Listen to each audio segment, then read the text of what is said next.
Allah Subhanahu wa taala seperti yang kita dengar berfirman, ya ayyuhalladzina amanu kutiba alaikumus shiyam kama kutiba alal ladzina min qablikum la'allakum tattaqun. Wahai orang-orang yang beriman, diwajibkan kepada kalian berpuasa sebagaimana diwajibkan kepada orang-orang sebelum kalian. Mudah-mudahan kalian menjadi orang yang takwa.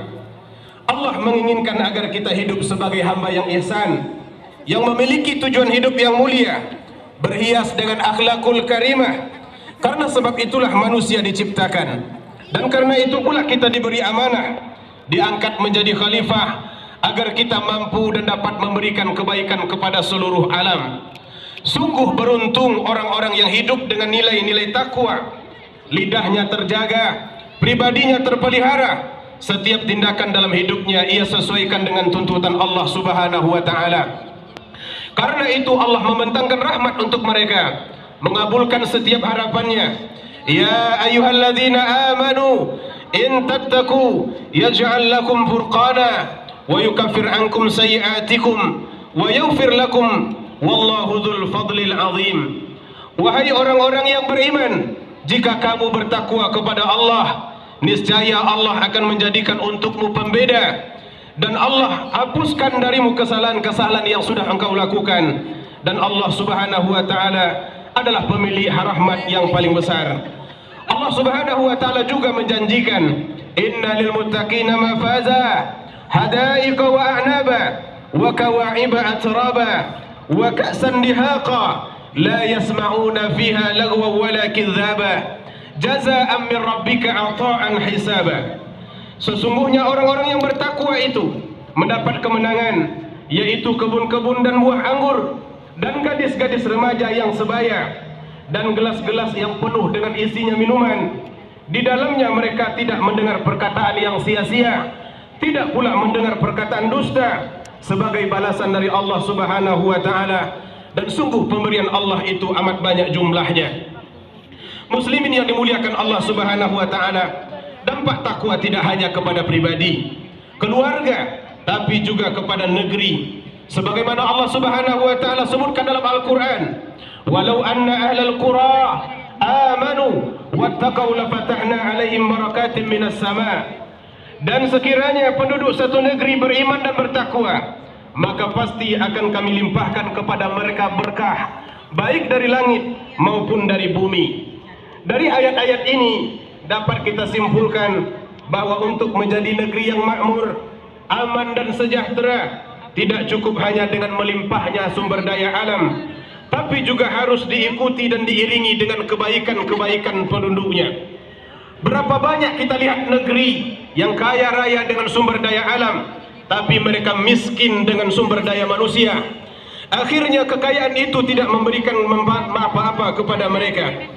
Seperti yang Allah Subhanahu wa taala ceritakan dan dialami oleh penduduk Sabah. Mereka diberikan oleh Allah negeri yang subur, tanaman-tanaman yang baik, namun mereka kufur kepada Allah Subhanahu wa taala. Mereka berpaling dari ajaran Allah, mereka melakukan kerusakan. Akhirnya Allah Subhanahu wa taala menggantikan nikmat-nikmat yang sudah diberikan kepada mereka dengan penderitaan yang tiada ujungnya. Sebagaimana Allah Subhanahu wa taala ceritakan dari dalam surah As-Saba, sungguh pada kaum Sabah itu ada tanda-tanda kebesaran Allah di tempat kediaman mereka, yaitu dua buah kebun dan di kanan maupun di kiri. Kepada mereka dikatakan, makanlah olehmu dari rezeki yang dianugerahkan Tuhanmu dan bersyukurlah kepadanya. Negerimu adalah negeri yang baik, Tuhanmu adalah Tuhan yang Maha Pengampun.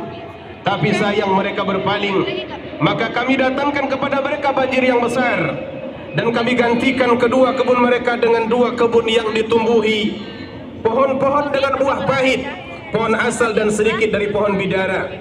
Demikianlah kami memberikan balasan kepada mereka yang kufur, dan kami, kata Allah, tidak menjatuhkan azab yang demikian itu, melainkan hanya kepada orang-orang yang benar-benar kufur.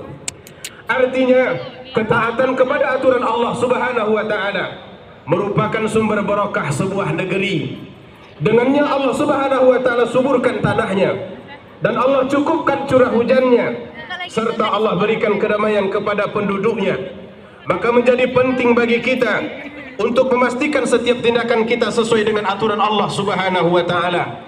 Baik ketika kita berada di rumah, ketika kita berada di dalam keluarga, dalam masyarakat, bahkan di tempat kerja kita.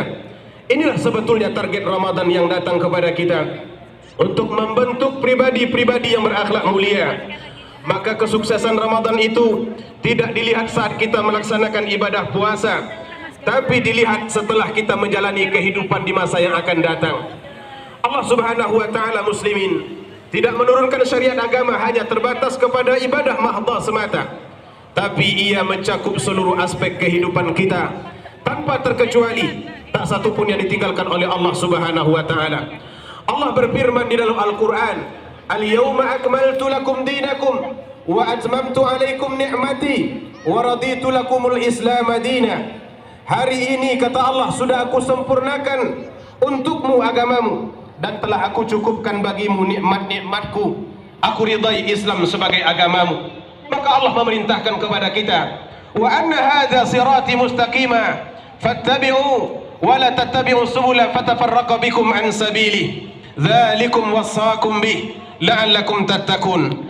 Dan inilah jalanku yang lurus, maka ikutilah, jangan kamu ikuti jalan-jalan yang lain yang akan mencerai-beraikan kamu dari jalan Allah Subhanahu wa taala. Demikianlah dia memerintahkan kepadamu agar kalian menjadi orang-orang yang takwa.